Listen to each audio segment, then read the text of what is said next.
The first 20 years of steam locomotive development is quite a story. A lot more happened between 1830 to 1850 than practically any other time in steam locomotive history, roughly 1825 to 1955. The prehistory of steam locomotives is well documented elsewhere, and we will be starting from just past the lumbering, bouncing, and outright dangerous beasts. We will also only be covering American locomotive development, as I am not all-encompassing, and Anthony Dawson has done a fine job of English railway history already. By 1830, railways were no longer new, unproven technology. Over in England, the first commercial railway was taking shape in the form of the Liverpool and Manchester Railway, and the American Camden and Amboy Railroad was being built the same year. Both of these railroads decided to go with locomotive power, and in the beginning would be using the same locomotives. But since we are not covering British engines, we will move just south to the South Carolina Canal and Railroad Company. This railroad had an interesting batch of engines, but we will start with the best friend of Charleston. She was built by the West Point Foundry at a cost of $4,000 and delivered on October 23, 1830. This engine produced a whole 6 horsepower. This engine was built how a lot of first-generation locomotives in the States would be built, with a vertical boiler and inside frame cylinders. Now, this was good for the late 1820s, but by the 1830s, vertical boilers were being seen as inefficient. Locomotives would still be built with them until around 1840, when even the Baltimore and Ohio gave up on them. The best friend of Charleston was a decent engine until it derailed on November 2nd, 1830, where her original wood-spoked wheels all but collapsed on her after she derailed. After her wheels being replaced, she hauled a train of 2 coaches, well, really 2 flat cars with church pews style benches nailed or bolted to it, nobody's exactly sure, on December 14th, 1830, with 40 not too willing passenger recruits from among the company's laborers. Did a trial run of about 5 miles. The engine served well until June 17th, 1831, when the firemen, annoyed by the hissing steam from the safety valves, tied it down, and the engine not too long after exploded with the boiler going high into the air. During the first week of 1831, the Baltimore and Ohio Railroad held a contest for the best engine to run the 14 miles of track that they had laid at that time. This event deserves a whole video in and of itself, so I will be brief. The trial stipulations were coal or coke burning engine that would weigh less than 3 1/2 tons and be capable of drawing, day by day, 15 tons inclusive of the wagons at 15 miles per hour, and there must be 2 safety valves, one of which must be completely out of reach of the engine men, and neither of which must be fastened down while the engine is working. That last part being a direct result of the Charleston. The engine that won this was named the York. This engine had the advantage of having the cylinders on the center line and outside of the frame, so they could work both driving wheels with side rods. This gave the engine a very short wheelbase and thus able to traverse the tight bends of the railroad. This engine saved the Baltimore and Ohio a lot of money to run the 14 miles of track that they had at the time. It costed the Baltimore and Ohio $33 a day with horses running the line, while the York costed a mere $16 a day, under half of the horses. 2 more locomotives were built in 1831. The West Point, which was a copy of the best friend of Charleston, but with a horizontal boiler, and the DeWitt Clinton, which improved on the technology by being an anthracite coal burner instead of wood, although she would never use that fuel. She would be rebuilt at least twice before she was put into service on August 9th, 1831, mainly changing its funnel and adding a steam dome. Interestingly enough, one of the wheels of this engine was found in 1890, and a cardboard cutout made in 1831 led to the reconstruction of a replica which stands in the Henry Ford Museum. I can't think of any other machinery that was noted or preserved in silhouette of cardboard, and we will skip the John Bull, which arrived this year, as she deserves a whole video of her own. 1832 saw 6 locomotives built in the States. Old Ironsides, built by Mr. Baldwin. For an in-depth look at that locomotive, see Anthony Dawson's video. But in short, it was a decent copy of a Planet-type engine, but did not live up to expectations. Speaking of English engines, and imported ones, an imported one was rebuilt by a Mr. Jarvis. He took the front wheels off and replaced it with a 4-wheel leading truck. This engine, named the Experiment, or sometimes referred to as Brother Jonathan, it is claimed this locomotive hit both 65 and 80 miles an hour, a speed that would not be touched in regular service until the early 1910s. But the total sum of evidence is unofficial runs and engine crew's testimony, so we'll leave it at that. The last engines built that year were for the Baltimore and Ohio Railroad. These were Atlantic types. No, not the latter 442s, but simple 040s with grasshopper motion, quite different from any other engine built around the world. Normally this type of motion was used on ships, as the height constraints are less than those of a locomotive. And while 6 locomotives were built this year, only 3 must have been worth noting, as in all my books, these are the only 3 engines that have been recorded for history, and only one claims that a total of 6 were built. 1833 to 1835 did not see any tangible advancement, for steam locomotives in the States at least. However, it is estimated that in 1835 there were 175 locomotives traversing American rails. These numbers come from the U.S. Congressional Report 1838, of which 1/4 were of British manufacture or descent. The Baltimore and Ohio built 4 more Atlantic-type engines in 1834, named Traveler, Arabian, Mercury, and George Washington. 4 more were built in 1835, named James Monroe, John Quincy Adams, Thomas Jefferson, and James Madison. Surprisingly, even more were built in 1836, named Andrew Jackson, John Hancock, and Phineas Davis, Martin von Buren, and George Clinton. Before we proceed into 1836 proper, I found figures for what these Atlantic types cost to run versus their horse counterparts.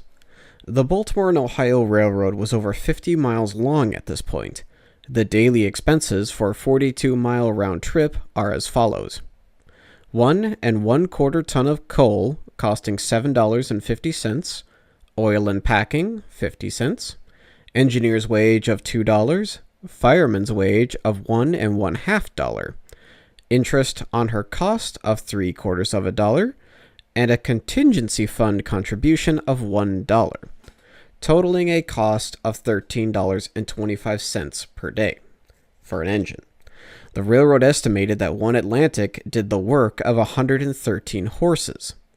That, assuming it costs the same $33 a day as quoted in 1831, means the Atlantics cost just 3.5% of what the horses did to run an equivalent service.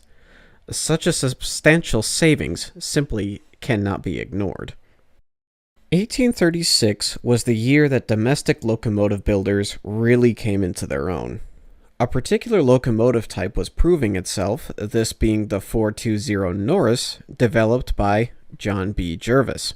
Mr. Baldwin was particularly fond of them and only offered them from 1834 to 1842. With very few exceptions, he would not design or build another type of engine. While the next engine we will note, the George Washington, was not new in any real sense and varied very little to Baldwin's designs, it had a frame inside the wheels instead of the more common outside frame or sandwich frame. Strangely enough, this engine still had a crank axle, meaning the rods went to the inside of the wheels instead of the outside. This engine is special for more than these reasons. On July 10th, 1836, the George Washington was placed at the bottom of the Schuylkill Incline in Pennsylvania. The grade was 7%, and the engine did not get a head start, or a running start. The little engine climbed the hill and proved to the world that steam locomotives could ascend steep grades. While this great feat was achieved, it did not stop stationary engines from being displaced for quite a few years to come. 1836 also saw the first American type built, 4 leading wheels and 4 driving wheels.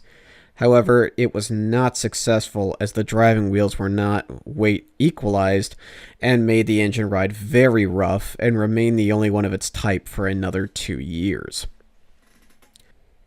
1837 again did not see much advancement. The steam locomotive would still be built as 1s or 2s, maybe a class of 4. The only notable engines built this year was the Lafayette for the Baltimore and Ohio, which still exists today and was featured in The Great Locomotive Chase by Disney. We will skip to the year 1839, with the Gowan and Marks locomotive ordered in summer of 1839 and delivered on December 5th, 1839. This engine was a 440 that was built for slow coal traffic, 8 to 10 miles an hour slow. This American engine was a lot more successful than the one built 2 years early, mainly due to its Bury-style boiler, which was 48 inches long by 36 inches wide, making it larger than the circular ones of the time. But the thing that really was different was that the driving wheels were individually equalized. This meant that they could move independently over bumps so the engine stays level and gives a smoother ride. To give an example of how much better this engine was compared to others in service, most engines could pull 10 to 20 times their own weight, so the best friend of Charleston would be 40 to 80 tons. Gowan and Marks could haul 100 to 200 tons on the level. This engine was tested on February 20th, 1840, pulling 101 four-wheeled cars weighing in at 423 tons, over 40 times its own weight. This engine was not without flaws, though. The largest being its pre-water heater. This worked by placing the pump in the cylinder saddle itself. However, this made the already tight steam passages even tighter, and thus restricted the flow of steam. 1840 to 1842 did not see that much development in the realm of steam locomotives. While plenty of engines were being built, as it is estimated that in the year of 1840, 475 engines were in service in the United States, however, they were all proven designs from the previous 5-odd years or were rebuilds of older or damaged locomotives. 1843 to 1848 saw only minor improvements to steam locomotives. However, between these years, we start to see larger tenders being added to engines. Now, this may not seem noteworthy, but let's take a look at it in context. By 1840, railroads, mainly in the eastern U.S., became longer than 100 miles. It became very inconvenient to stop every 25 miles to replenish the locomotive's fuel, as this costed time and, more importantly, money, mainly for paying the crews to not be running the engine and very limiting for how much traffic a line could carry. 3-wheeled tenders had been around since at least 1831, but generally were not much, if any, larger than their 4-wheeled counterparts. 6 axles distributed the weight better and lowered the axle weight to save the track. However, due to the track being designed for 4-wheel tenders, 6-wheeled ones with a larger wheelbase rode rough over them as a result. With the invention, or maybe use, of the bogie, you could get a better riding tender with a much lower axle load. The engine Juno is generally credited with the first 8-wheel tender, our first locomotive to have one. Built in 1843, and 5 others were built through 1848. However, for many years to come, engines would be built with the much simpler 4-wheel tenders unless they really needed an 8-wheel. 1849 to 1850 saw the first 060s built from the ground up. Others had been built before, yes, but they were generally converted to 060s or modified 040s, given an extra set of wheels, such as the Atlas in England. The Norris Company built an 060 Class 3 freight locomotive named the Richmond. However, most people know this engine in its rebuilt form of the Philadelphia. This rebuilt engine was the first engine to have a box frame cast integrally to the cylinders. Unlike other engines of the time, this allowed for a much more secure bolting to the boiler and frame, making the cylinders not rattle or bend various parts of the engine, and would not be surpassed until the locomotive cylinder saddle was developed in the early 1850s. This engine, again, deserves a whole video of its own for another day. And as we've reached 1850, we will stop at this station for now, and we'll continue our journey through steam locomotive development in another video.